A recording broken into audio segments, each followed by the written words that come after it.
Welcome to another episode of Wiregrass Future Talk. My name is Tim Drexler. In today's episode, we'll be talking with two representatives for the information technology industry here as part of our CIST program here at Wiregrass. The computer science programs at Wiregrass Georgia Technical College are offered at the Ben Hill, Irwin, Cook, and Valdosta campuses, with some courses available online. All programs are approximately 3 to 4 semesters in length, and most are offered at degree and diploma levels. Specific areas of concentration within the department include networking, computer programming, game design, computer support specialists, information security, and database technologies. There are numerous short-term and technical certificates also available within the department. Welcome, gentlemen. I'm sitting here with Rocky Rothwell and Hunter Baxter, two industry professionals from Valdosta State University. So welcome. Thank you for attending. Thanks for having us. I want to begin by just kind of, if you would, just introduce, tell us your background as far as your certificates, because this industry has a lot of certificates that you have to get outside of a degree or diploma. So if you could, and we'll start with Rocky and then Hunter, you next, just kind of give me kind of a rundown of a few of the certificates that you have to have that's pertinent to your job. Certifications? Certifications. Yes, sir. Yeah, well, I'm a network services engineer for Valdosta State University out of the data center. So far with the certifications and whatever else in those areas there, having entry levels does help a lot, particularly when you're trying to get into the field. You know, because basically it just gives you an extra leg up. One thing I learned about is that when you graduate from a school or whatever else, you're graduating with the same sheet of paper as everybody else. You know, the guy who got a C versus the guy who got an A, you still get the same sheet of paper. So right. You're still on the employer's perspective, you're on the same level playing field. Getting experience is great and wonderful, but it's very difficult to do. It's kind of like you got to have a job to get experience. Well, but you have to have experience to get a job. What came first, chicken or the egg? Right. So having the certifications does help out a lot. The CompTIAs are an easy way to start because I got A+, Network Plus, Security Plus, right. A bunch of others. And let's explain for the people who don't know, A+ is essentially computer hardware and software. It's the intro certification exam. And that's actually covered by 2 classes here at Wiregrass. And then Networking Plus is the intro to networking fundamentals. Correct. And so that one is a step up the ladder. Basically, A+ is kind of more of an intro certification that gets you at least above minimum wage. But the Networking Plus will take you up above higher than that, correct? Usually? Usually. Okay. Usually. And then Security Plus is your security fundamentals. Yes. And all 3 of those certifications, just to clarify, are all covered by classes here at Wiregrass as far as learning them. Not necessarily test, but learning what's on the test. All Correct. Right. Because as I do recall, the textbooks actually are entitled after right. the exam. They even list the exam number on the cover. Right. It covers those. So having those certifications is provided a leg up, particularly when you're guaranteed to more get an interview. Right. At least my experience on that. All right. And so beyond the Security Plus, what are the more specific certifications that you have that's for your job? Well, they're not necessarily required, but it was preferred. Cisco CCNA. Okay. Was one of them actually. The job description for engineer actually stated CCNA or Juniper certification. Right. Because we are slowly transitioning from an HP shop to a primary Cisco shop. Okay. All right. Any Microsoft certifications that you have? Well, for myself, I got basically server administrator, server infrastructure, Active Directory, as well as a Windows 7 cert. But that's mainly as if you're going towards the system side. Right. With VSU, that is tightly compartmentalized. On basically, we got networking, then we got system operations, then we got information security, Then they got Windows groups. Right. It handles the Active Directory and network shares. So, but within other companies, like say at the hospital, I've heard people working there and such, is they kind of blur the lines between the two departments of networking and system operations. Right. System operations also includes Windows in that area. So having knowledge in both areas is greatly beneficial. Okay. And Hunter, which certifications do you have for your job? I currently have the A+, the Net Plus, and the Security Plus, and I'm actively studying for my Certified Ethical Hacker, and I'll probably get my CCNA after that. Okay. All right. So what I'm hearing from you guys is essentially that it sounds like the foundation when going into the industry is A+, Networking Plus, Security Plus, and then once you get into the industry, whatever job you get dictates where you should probably go as far as which certification you can get. Typically, okay. Because not all places use Cisco. Some schools, public school systems underneath the Board of Education, some uses Dell switches, others use HP switches. Right. But having Cisco background helps out a lot because of if you could tear down a Cisco switch, which of course is a little bit harder than an HP, you could tear down an HP and a Dell switch as well. Right. Now, just to clarify also for those who don't know, these certifications that we're talking about here, these are tests that you take. You typically, now the school does offer a testing center here where they offer some, I don't know if, I can't say if they offer all the certifications exams, but I know they offer some. And you get a reduced rate if you're a student. But they cost money. They're not typically part of an educational system. It's a third-party certification they have to buy.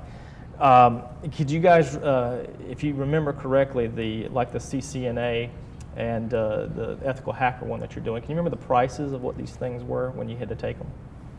CCNA had to pay full price for that one, $300. $300? Okay. Yes, unless you want to take it in two parts, because you either break it down in two parts or you break it in one piece. Right. I think it was like $200 for the two-part per part per test, and then it was $300 for the overall. The CompTIAs, it varies on which one you want. Typically, like the A+ comes in two parts. They typically discount that, as I do recall. I don't remember the prices off the top of my head, but I do know that they were grossly discounted through the school as being a student. That about $70, I think. I think the full price was like $170 or $180, if I remember correctly. Yes, somewhere around 200 level, Yeah. nearly. And then the school was selling them for basically half the price. Yeah, if you were a student, yeah. Yes. What was your, you said you're doing an ethical hacker, so how much do you think that one was? Yeah, or is? well, to be honest, I'm not even sure the exact price of the CEH exam.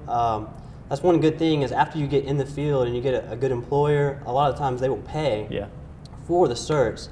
So I haven't really had to actually, delve into that to find out exactly because I'm not having to save up for it. If I fail the test, then I would have to pay for the second one. Right. But I think it is about $250, $300. And like you guys just said, the A+, those CompTIA exams are covered here. You can definitely get them at a discounted price. And I would highly advise doing that. I would say that the A+ and the Net Plus are probably the most basic ones for any kind of IT job. Security Plus is definitely good to have. And I think all three of those are about the same price. So, but yeah, once you get actually your foot in the door with an employer, just anything you can take that they'll pay for, that is a good thing to take advantage of for sure. Yeah, my brother used to work for Verizon, and they paid for his Cisco certification. It was years ago, but back when Verizon still did that. I don't think they do that anymore.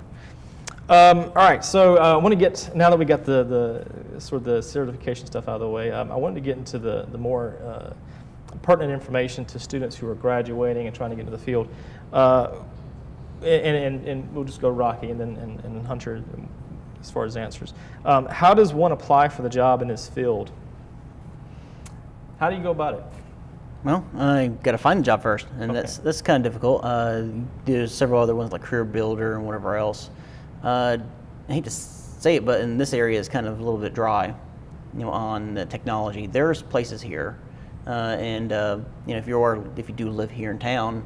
And I would recommend try to find a job here first if possible because it'll be great entry level. Plus, also if you got a problem, you can always at least sleep on your parents' couch. Right. If you look at the fallback plan. Right. At least you're not living in Atlanta, then you have to sleep in your Absolutely. car after. Yeah. With nobody you know up there. Right. But basically, career builder also, social networking per se, not in the hacker sense, but basically getting to know people is very helpful as well. Particularly in this, Valdosta is a good sized town still. There's a small community per se within IT. Yeah.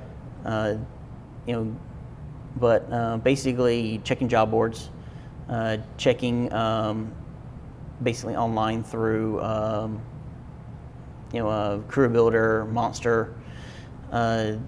There's also, I forgot the most recent one they're using, LinkedIn. I think another one people were using as well. There's another one called, not Glassdoor. Do you remember what it was called? I know Similar to Glassdoor. I know one of my favorites is Indeed. Indeed, that's what it was. Okay. Indeed. Back when I was younger and I got into contract work, I actually put my resume out on Career Builder and Monster, and actually was scoring some network jobs, basically temporary one-day jobs, doing Murphy Oil, for example, putting in point-of-sale systems for them back in the mid-2000s. Okay.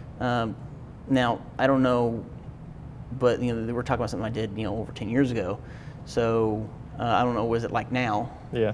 Because I don't really venture in those realms very often. Right.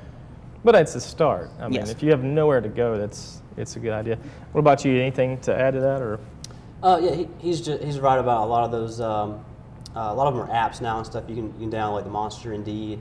As was mentioned earlier, a lot of times an employer wants you to have like experience, and so another potential idea there is to kind of go out on maybe something like Craigslist or something like that, and just find kind of like odd and end jobs just to kind of get you some hands-on experience, just to give you an idea of what the field may be like and that sort of thing. Another big part I would say is, I think Rocky also mentioned this, but networking and finding people. Knowing people is a huge part of the process because I know I was friends with a gentleman who works in IT. He's been doing it for a considerable amount of time, and he was able to help me do some like volunteer work and whatnot. Like we did some volunteer work for a police station, and that was like really good for me. I'd never had an IT job at that point, and so that they gave me some experience. It was something, relatively important. Being a police department, and everything, helping them. So yeah, just knowing people and using those sites and apps are a good thing to do for sure. Now, since both of you are at VSU, let's say we have a student that wants to get on it at VSU as far as getting into the IT field. When you talk about social networking, are there any events that VSU has or that you've run into where someone can attend and hobnob, so to speak, with some of the higher ups that do the hiring at VSU for IT?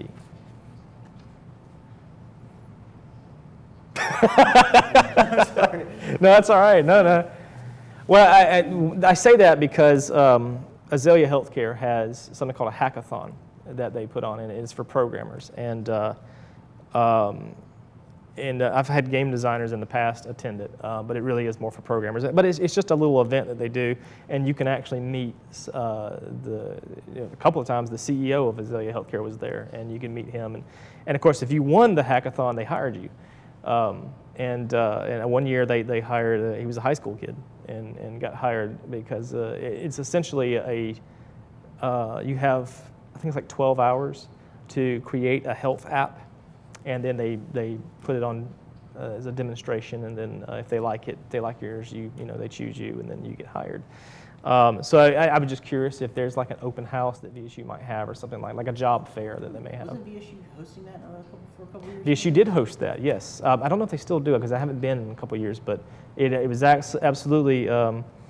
I don't know which building it was in, but yeah, it was on the VSU HSBA, campus. I think it was. Mm-hmm. Yeah. HSBA, because they were just recently built the building and they were trying to show it off.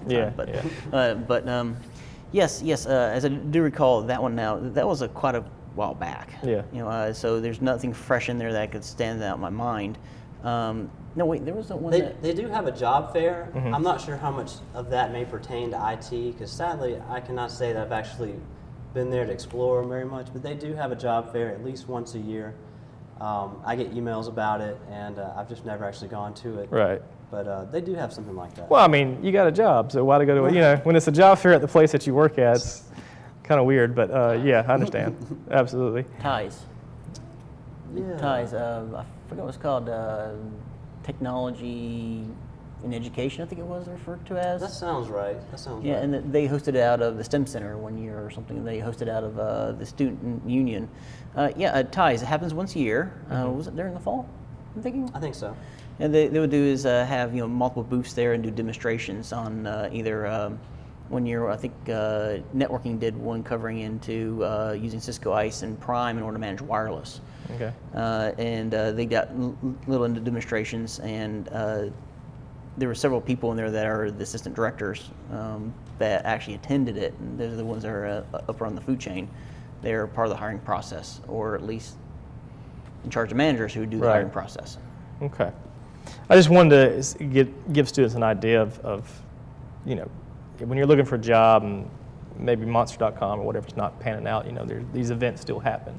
You just have to look for them, though. That's the big thing. And back to what Hunter said, basically, yes, volunteering helps out a lot too. Yes. A couple day jobs here and there, and one way to look at it is, well, if I hose up on the job, of course, that's one thing back as I do remember teaching when I taught here for 3 years was a lot of students were kind of afraid of saying, well, what if I screw up? So, well, if you hose up, you could look at it this way here. They volunteered. Yeah. They could do fire you. Yeah. But also, churches are very good networking centers as well. A lot of people there. Also, the internships you guys offer. The county, the hospital, and a couple other places here and there. There's always good places. Back when I was teaching, Next Step was offering internships. I don't know if they still do that here or not. I haven't heard anything from Next Step. I know we have the county. I think we're doing some with the county, and I think the hospital as well. Yeah. So. And Next Step was flat out hiring them after. After interning. Yeah. You had a couple of students that went there, right? Yes. Yeah, I thought so. All right, challenges. Getting into the career. You got in, all right, you got your job.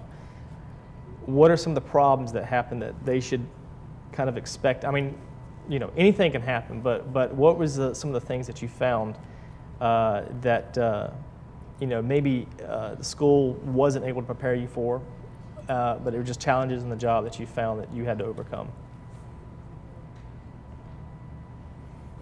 Thinking back, way back when. A long time ago. Yeah.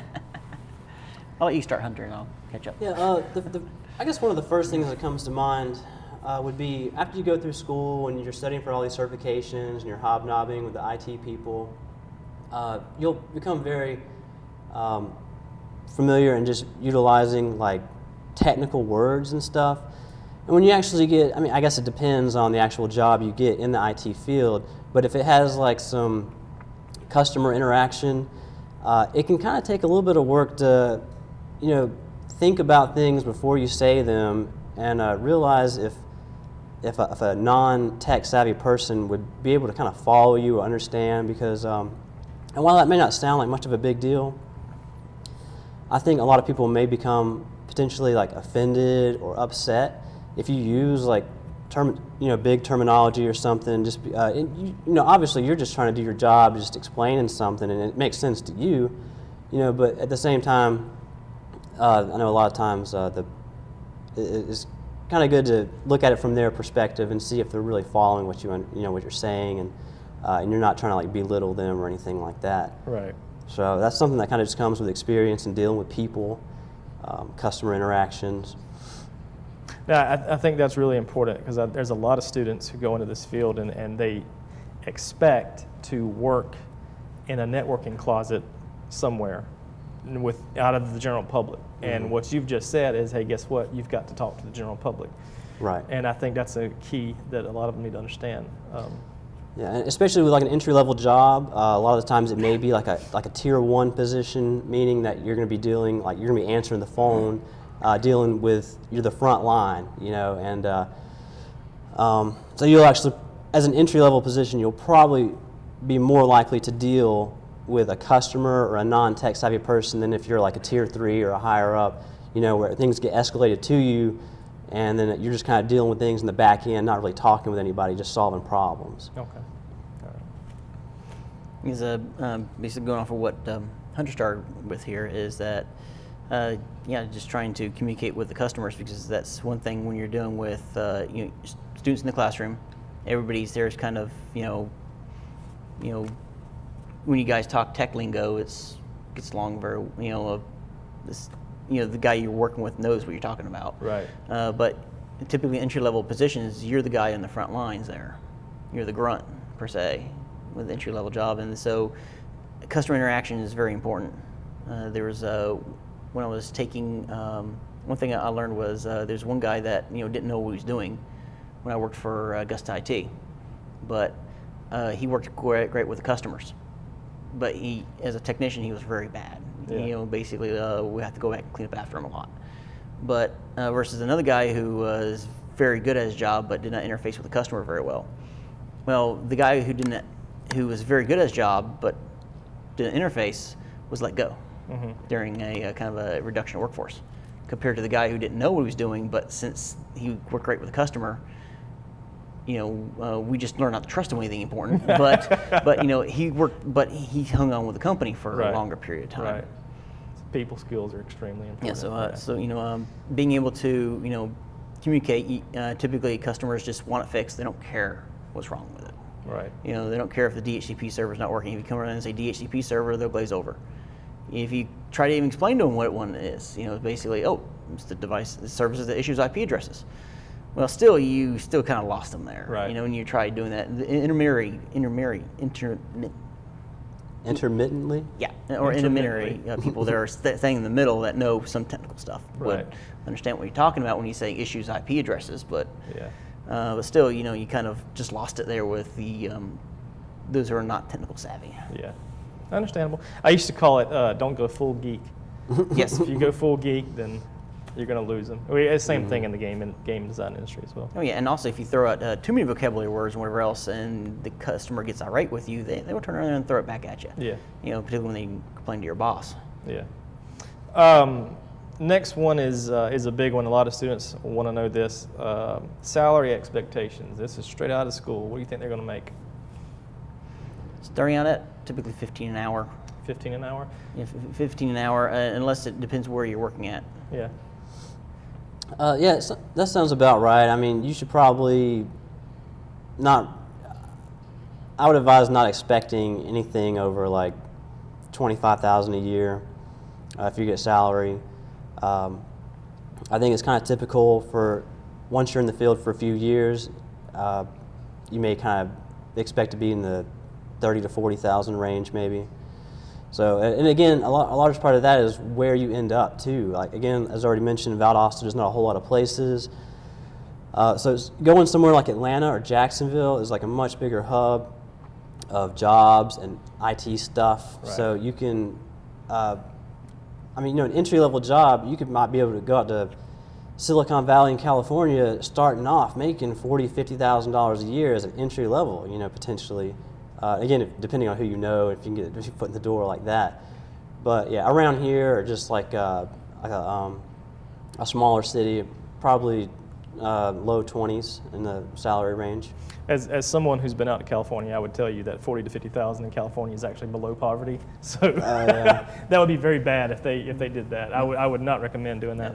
That's Californian dollars, right? Yeah, that's California Republic dollars. So yeah, all right. So 15 an hour to 25,000. That's about right. And as they get more certifications for the job that's needed, obviously, hopefully that raises come with those, or at least some sort of stipend. I would hope. Potentially. Okay. It varies where you're working at. Yeah, also obviously. Also the political atmosphere. Because at VSU, for example, it kind of comes and goes on depending on what's going on at the time being. Since it's being a state job, it's money comes and goes significantly versus if you're working for a hospital or something a little bit more stable, where it's a private industry. Right. Then also one place where I worked for was at Augusta IT Managed Services. It was your raises were based on did you get advanced certifications or not. Right. Versus VSU, you may or may not get that. but at the same time, you'll be considered for reclassifications. Also, when merit raises comes around, some companies do merit raises, so there's a chance of being slightly bumped up in pay, some percentage-wise or bonus as well. Working for a state job, you don't get bonuses, but at VSU, you would be considered for a merit raise. Okay, excellent. We talked about job challenges. What is something that the students should know that they may not get in the classroom? Usually this is the customer interaction question as well. In the previous episodes that we filmed, it's always been that. But and if it's that, again, that's fine. But given how many years y'all been in the field, I mean, is there anything that you can think of off the top of your head that they may not get in the class just because it's just not typically taught, but they probably need to be understand when they get out in the field? Well, you're working in a clean environment in the classroom. Right. You're not working in a dusty network closet. You're not you're not servicing a workstation where a chain smoker owned and not very well maintained. Stuff like that is how it could get a dirty job. Pulling network cabling. When I took cabling, where I got my voice data certificate from Fitzgerald, from East Central Tech. Everything was crisp and clean. We pulled through conduits. We didn't have to fish walls. We didn't have to worry about insulation falling down on you. Don't have to worry about finding wildlife that want to eat you when you're crawling out the building. And typically entry-level jobs, you'll be the guy pulling cabling. You'll be the grunt. I'm sorry, that's how it works out. And you're not going to be stepping out into a nice, preen, clean atmosphere working in the data center. Typically, they don't want you touching that kind of expensive stuff when you're entry level. Right. That's another thing that I kind of remember as a lot of shock in there. Knowing because we didn't cover fishing walls, we just pulled through clean conduits. Right. So there was a big difference there. Yeah. Of course, customer interaction. Then dealing with stuff that is not out of the norm, because another thing is typically the computers you're working on are all the same brand name. Dells, they all break open the same way, versus you jump to an HP, it's slightly different. Then if you expect to swap a motherboard and a server, once again, that's another puzzle to figure out how to pull apart. Right. Which of course, it's in the school environment, you got to work with what you got to work with. Right. Per se. Then you had to be adaptive. Yes. Very much to that. Then also another thing is the technology. I went through Cisco, the NetAcad program when I went to East Central Tech, now part of Wiregrass, and I could tear down a router, a Cisco router, but when I was put in front of a Linksys, I was like, web interface, what do I do? Right. What's this? What's that? Is require a little bit of Googling there to find your way around. So it's kind of a extreme difference, of something that's small office, home office bought from Walmart for some guy in for their house versus here's something industrial grade. So it's that created a little bit of a gear grinder too. Right. I found out. So they're definitely going to run into things in the field that they're not going to learn in the classroom, just because you can't teach everything in the classroom. Yes. And so they should adapt to that and be prepared to be self-motivated to learn new things. Learn your Google foo early. Google foo, okay. Yes. I like that. One thing I learned as a technician is not necessarily you don't have to know everything, but knowing where to find it and look it up. That is a gift all its own. Right. Per se.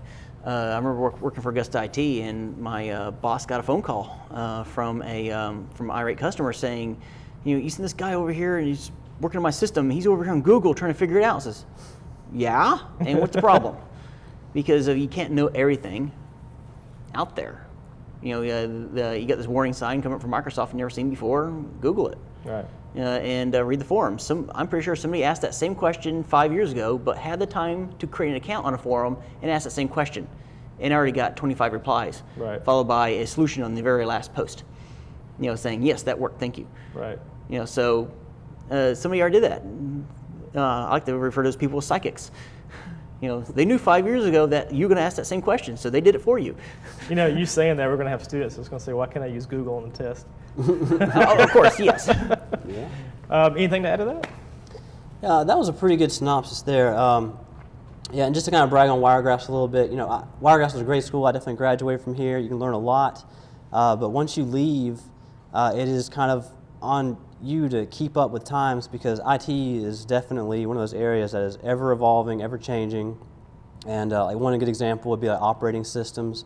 There's always going to be a new operating system coming out, so you can't just learn one extensively and think you're good for life. Right. You gotta, you may not have to get certified in it, but at least just kind of keep up. If you see new articles coming out in technology, if you have like a favorite website that you want to subscribe to, or like a blog or something, it might be a good idea just to kind of, read a couple articles a day maybe, and just kind of keep up with what's coming out, the new technology, seeing how you might be able to fit it in with your current network, or any strategies or policies or anything like that. So. Okay. And Hunter, well, we'll start with you on this one and then go to Rocky. Describe for us your typical workday. Typical workday. Well, I guess the majority of my work, when I go into work, we have like a ticketing system, coworkers, and I guess like student workers and just coworkers. They can submit tickets in the system, so I'll kind of keep an eye on that. My email, just kind of see if anything's broken that day when I come in, because sometimes things may crop up overnight, or it's like on the very basic level, like hardware can go bad, so maybe somebody needs a monitor swapped out or something like that. I'm still pretty much in like an entry-level position. Mm-hmm. I deal with a lot of stuff, so most of it is probably very basic, easy stuff, but I just keep an eye on it. Emails, I'll get stuff, alerts, and a lot of the times for more critical things, I may do like some preventative maintenance. Like for instance, I deal a lot with card readers. So I may, before there is a problem with that card reader, I may go around before fall semester and clean out the card readers to make sure there's not going to be any problem with, reading the tracks or anything like that. And again, this is all pretty much like on a very basic level. I guess if something major comes up, there may be like an email blast across all campus, and then like a lot of the IT department may be kind of chipping in and doing their part to resolve the issue. Right. But as far as a basic day, one good thing about IT is, I would say for the most part, like once everything is kind of set up and going, it's usually is good. So aside from like patching things or something like that, keep firmware updates, things just usually just tend to work. Of course things are going to break here and there, but so a lot of that, if there is any downtime, at the job, I will use that to better myself. Again, read articles on something current, study for an exam, or something like that. But okay. Mm-hmm. All right, Rocky. A little bit of everything. Even when I do network work for networking, I actually manage networking servers. And even though we do got a defined separation between system operations that maintains the data center, the health of the servers, and and in charge of some servers as being sysadmins. Myself, I've been hired on to kind of bridge the gap between those two areas, and then I found my way over there bridging the gap between information security, bridging the gap to work groups, and a little bit into desktop support area, and some into Hunter's group too. Mm-hmm. So with me, it's depends on what's going on with what kind of project and what kind of crisis that we're in the middle of. Right. So in my case, I come in. I'm issued a cell phone by the job because I'm up on the higher up there on the support level. Right. There. So basically, I'm always glancing at my phone, not all the time, but just typically get up in the morning and glance at my phone to see what kind of alerts I'm missing or anything. If a couple buildings went down, I'll go out there and assist the guys on the edge if necessary. Okay. But typically the guys are normally on top of that, the other guys, because I don't really do edge switching. Right. But for the data center half, for at the beginning of the month, depending, I'll go there and I'll start releasing the patches. I don't patch on Patch Tuesday that Microsoft comes out. I give it about 3 to 4 weeks before I install my patches, because I had Microsoft Updates hose up a server. Right. I'm in charge of 30 virtual servers for networking. that could be problemsome. Right. So I'll release the updates for those. I also help out a lot with the firewalls on the edge. And so I may go out there and create a firewall rule or two, depending on what's going on. We're right now in the middle of readdressing buildings, changing the IP address schemes. So there's a lot of NAT rules that need to be created. A server, someone needs to spin up a new server, they need access by the school's web page, through the web. I'll go and open up firewall rules for them. I just get pulled in so many different directions, it's kind of hard to tell. Right. Because I don't know what the day has, although it makes it more interesting though. So basically, when you get up in the morning, you look at your phone and just roll the dice. Yes. It's like a game of Russian roulette with a clip-fed gun. Russian roulette with a network server. All right, cool. Workplace hazards. Obviously, there's always the issue of electrical shock. But what are some workplace hazards that these guys need to know about when going into the field? We're talking about OSHA standards? No, go into it. OSHA standards. What do you mean by that? Like some of them don't know what that is. Basically, it depends. If you're working for government, notoriously is real big on regulations, whatever else. And OSHA, basically, safety glasses, whatever else, hearing protection, depending where you are. If you guys are in the military, you know what I'm talking about. Yeah. But for physical hazard realm, for me, would be my office. But drinking out of the community coffee pot, that's another hazard. But within the data center, we got loose tiles. We got tiles of they will do is HVAC, the AC units that are blowing cold air underneath the floors, and then we got vents, that we put on top of the front of the servers that will be pulled in and blow out the back, then get sucked back into the system and recycle. And when we're pulling cable, that's another big thing they got to worry about is the tiles. When you pop up too many of them, you get easily kind of have to. When you're pulling cable in the data center, it makes it a little trip hazardous if you're not careful. Right. Do you guys have raised floors or? Yes, it's raised floors, okay, about 2 feet. Okay. 2 feet. Another thing is allergies. I found out is another big one too with an IT field. That's something that we never really discussed or anything, even in an A+, because of non-smokers do notice smokers quickly. Yeah. And then they will, and your sinuses will back up if you're allergic to it or sensitive to that stuff, dust. And you get plenty of dust in those places too as well. Oh yeah, I went down to the NOC, our network operations center, which of course is more or less is just nobody's in there. It's nothing more than a giant fiber hub below Pine Hall, and that's being renovated. I just coughed for nearly an hour after because all the crud I inhaled when I was going through there, and we have asbestos in some buildings. Yeah. Not that one, but we were actually barred from going in there and fixing fiber because the construction crew got a little too excited with their demolition tools and ripped out some fiber in the process. So a couple buildings went down, and we couldn't repair them for about 6 months.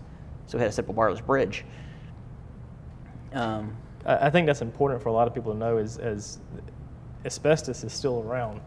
It is. And it's still in these, and we have a lot of old buildings. And if you're in networking, you're probably, like you guys said, you'll be doing cable pulling. And you're going to be up there with it sometimes. Yes, and don't worry, it's always harmful if it's airborne. Yeah. So just don't inhale it. Yeah. Mesothelioma, call the law office. Take your T-shirt and just put it over your nose. Yeah. Then another thing is pulling cabling through the ceilings. That's another good one there because typically they got rodents and rodents leave stuff behind, and so be very careful when you pop those ceiling tiles. Yeah. Lack of lighting is another good one. Found out headlamps. Carrying a headlamp in your backpack with extra batteries is always great. Okay. When you're working out, it frees your hands up. Right. Yeah, you look like a dork, but you already won, so it's fine. Yeah. Just learn to accept it, and it'll be less embarrassing. Right. So.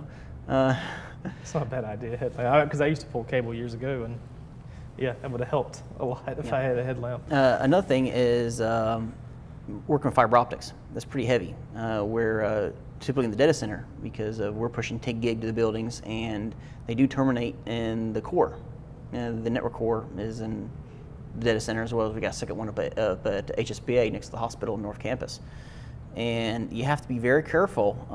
Let's say if you're working with a interface that's been shut down or not, or if the fiber optic has been, or the cable has been removed.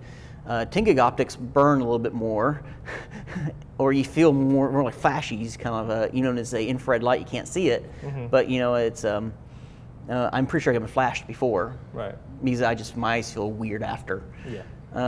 It could be anywhere from something serious all the way down to psychological, like you carried a car battery into Walmart to get exchanged for the cork charge. You know, when you did not get acid on your hands, you got that thing in the back of your mind, your hands start to tingle. Right. So you got to wash your hands anyways. But Right. you know, it's, I don't know if it's psychological or not, but I'm pretty sure I got flashed before by that. And I did notice that working with 100 meg optics versus 10 gig optics, my eyes feel weirder after, Right. or might be after psychological. You know, Years maybe. ago, when we back when I was doing cable pulling, the way we terminated fiber was we had to do the polish method, where you cut it and then you had to stick it in a little polisher and polish it on a special, it's like a sandpaper type, and because if you don't polish it, you know, it's glass, it cracks, so you got to polish it down to get the cracks off, and then you had to stick it into a laser device so that you could look and it would shine a light through it. And you would be able to see if there was any cracks in the fiber or not. That's the old. I know they don't do that now, but that's an old way.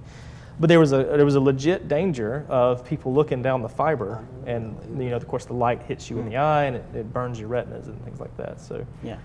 I guess that's still a danger as well today, even though they have different fiber crimping techniques. Yeah, and it's one of the things you just got to be really careful and think far ahead, you know, such as when you mount your fiber optic panels on your patch panels, never mount them eye level so you don't accidentally look into it. Right. And all the way down to, for example, I'm over there working the core, and I have to, you know, we got a lot of these fiber patch cores crammed into, quite literally crammed into this, into a, one of the two cars that are on the core. And we got Nexus 9K series from Cisco, and you got to take you got a finger in there, and you got to kind of work your way loose. Sometimes I have to do is pop up a pocket knife and, you know, swap over to the ball opener and push down on the tabs because I can't get my finger in there to knock it loose.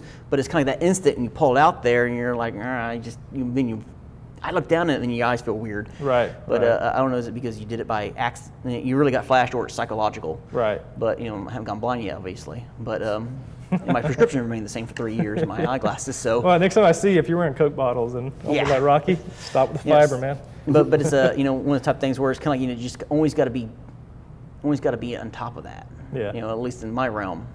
Understandable. Basically, just be extremely careful around fiber Yes. because it's not. Anything on your end? Any hazards? Yeah. You had raccoons jump out of the ceiling? Yeah, I mean, I guess, again, IT is such a broad thing. You can be in so many different places. Again, my particular position, I deal with auxiliary services. I deal a lot with dining services, and like, so I support like registers and stuff just with dining in general. So, I mean, one hazard that I'm typically kind of concerned with is whenever I go into our dining services or to a restaurant off campus, we actually have like an off-campus merchant thing that we can do.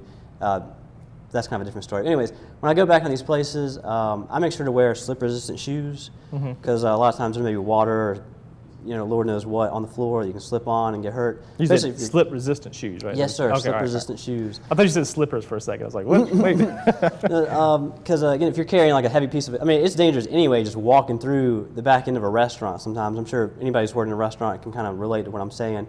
But especially if you're carrying like a heavy piece of equipment, you know, and you're walking through a slick floor, you know, that can be a concern. Right. And again, with restaurants, you can find some questionable residue on back ends of equipment and stuff when you're down under counters and stuff, you know, messing with cables and stuff. So, you know, and again, I guess with any IT job, you're touching the keyboards a lot, you know, so I mean, you may not think about it, but a keyboard is actually a really dirty place, you know, you definitely want to wash your hands. Some wet naps or something, right? Get to bring those, yeah. Right, and I guess, and just one other thing, I mean, like when you're, if you're carrying servers around, all right, just kind of backtrack a minute. When you're applying for positions in IT, a lot of times you'll notice that like one of the job requisites is being able to carry, you know, at least like 50 pounds or something like that, because again, you might find yourself carrying a server or, you know, God forbid if somebody still has a CRT monitor, you know, those things can weigh up to like 75 pounds. And, Yeah. So you got to worry about yourself and dropping the equipment as well, for sure. But Okay. You know, particularly when you're carrying equipment, and you're mounting it, you're always at a weird angle. Right. And your back's not designed for that Yeah. kind of stuff. Lift with your knees and wear a back brace, basically. Yes, you're holding up on a ladder. You're trying to install a battery backup unit, which of course contains lead acid batteries. After you touch one, your hands start to feel tingling too. Yeah. Psychological probably, but still, trying to rack mount one of those, that's actually a team lift project there. Some guy to hold the back while you're holding the front end, and probably you need a third hand there to start the screws in. Right. That's another thing I've been running into quite frequently when we're rack mounting these UPS units, and when we started building up the HSBA building. I actually had to go out there and bring my tire iron in from the car. I caught it in my attitude adjuster, but it was basically to shove it in there and give you the extra leverage to lift at the back end because Right. it's so heavy with all that with the lead acid batteries in it. Yeah. So lifting, that's another thing. There is you got to be very careful on the team lift project. It's also being able to work with a partner is always useful. Not only that, it keeps you on your toes when you're working on something, as in there's somebody to help you out with a second opinion. Right. Also to somebody else to help you lift stuff.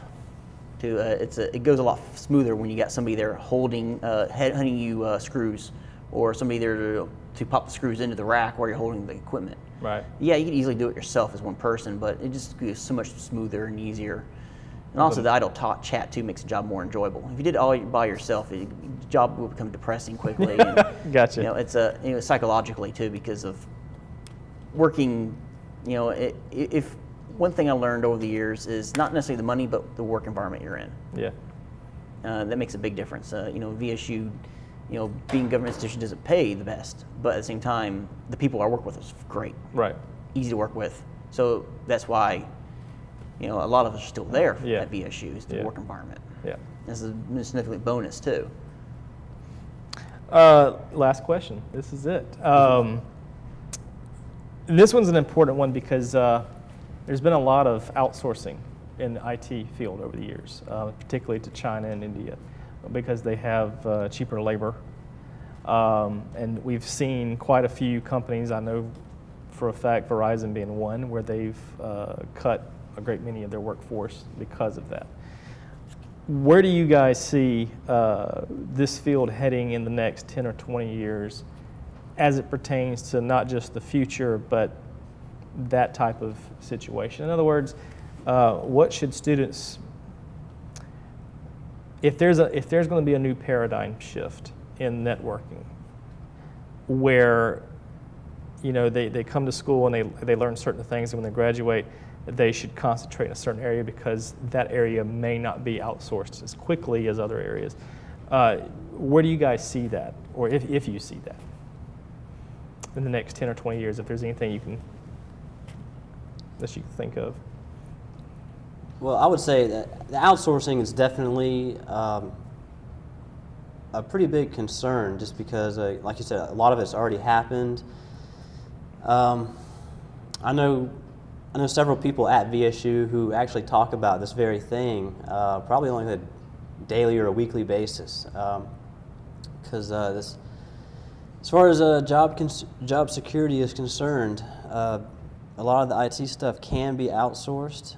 And I mean, personally, the way I feel about it, I think it's best to, instead of focusing one specific thing, I personally would rather be knowledgeable on a very broad, a spectrum of topics, and maybe more in depth than just a few. That way, because you can't say for certain which area is going to decline, but I would think that there's always going to be a need for at least a handful of IT people to be on site. Right. A lot of things can be resolved remotely, just remote RDP in, fix an issue, or use TeamViewer or log me in or something like that, but a lot of times there are things that you will need to go physically there to terminate a cable or whatever. And I would say it's kind of difficult call just to pinpoint a handful of areas that may last longer than the others, just because they're all kind of in danger, and in the same sense, like they're all kind of in the same boat, But yeah, I mean, anything physical, like hardware related, again, you're installing stuff, doing like contracted work maybe, but literally just about any IT position could be outsourced. So that is kind of a concern, and it's not even really just IT, it's a lot of jobs, that Right. can be outsourced. But you're saying the best way to protect yourself is essentially don't focus on one particular thing. Yeah, I wouldn't advise doing Diversify that, your right. education Exactly, in the right. in the IT field Correct. and learn multiple. Okay. Yes, sir. Rocky? Yep, I do agree. Basically, knowing a lot, going multiple different directions, knowing Windows Server, knowing networking as well. It's you go either direction: system operations, networking, or work for a company that merged the two into one department. And it varies. And also, if you work for places like managed services, being part of the outsourced company, that they will need you as well. Now, one trend I noticed over the last several years, whenever Bell South was eventually bought out by or merged back in with AT&T, even though they split years ago. Back in the Ma Bell days, Yeah. yeah.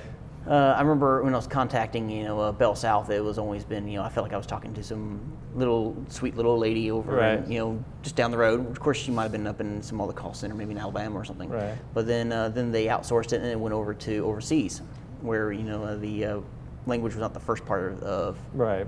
English was not the first language, and then we had the culture barrier trying to communicate with the person. Right. And then they caught a lot of flack, and then now they brought it back. Last time I called AT&T for a DSL circuit, I talked to some guy out of Jacksonville. Right.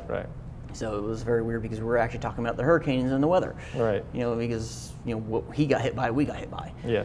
Essentially. So there's a drawback in that direction. And then there's other managed services, because I used to work managed services, and then I also heard it from the customer side of managed services, is there's a lot of people who outsource this managed services don't know what managed services is doing. He says, I'm protecting your data. Well, how do I know that?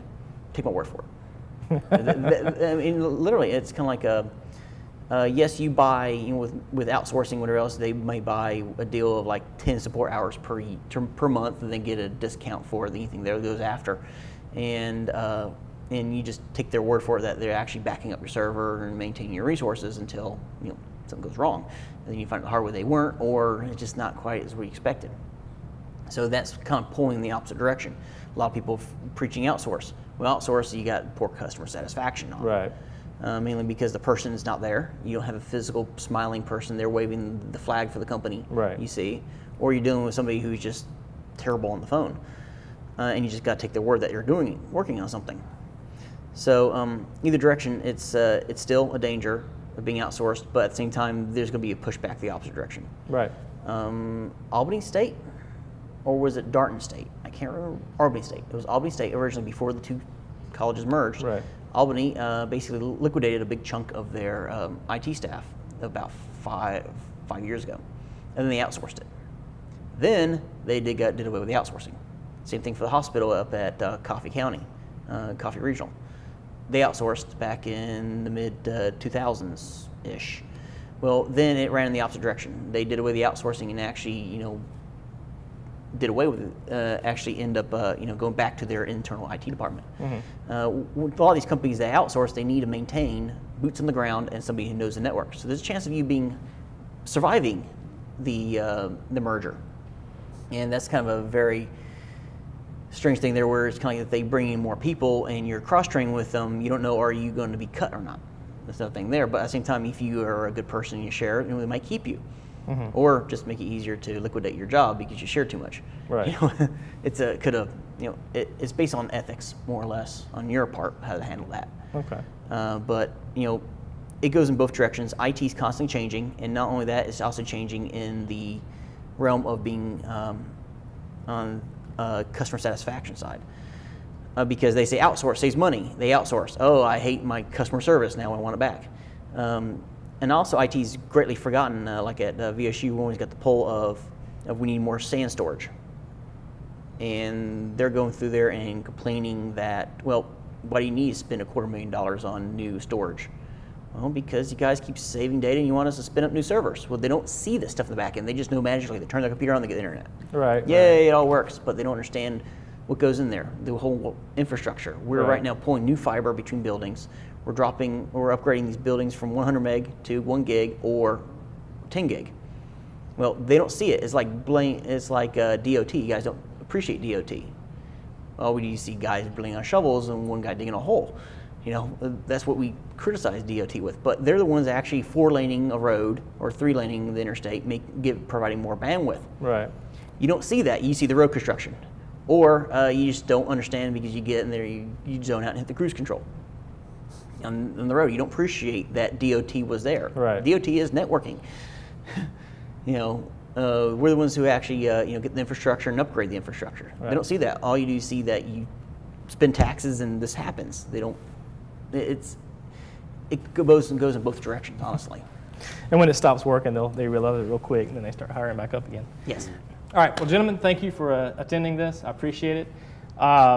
Again, this will be on Facebook and YouTube, and it should be up in hopefully next 3 weeks or whatnot. But really do appreciate you guys doing this. And come back for the next episode where we will hopefully be doing another department here at Wiregrass. Thank you.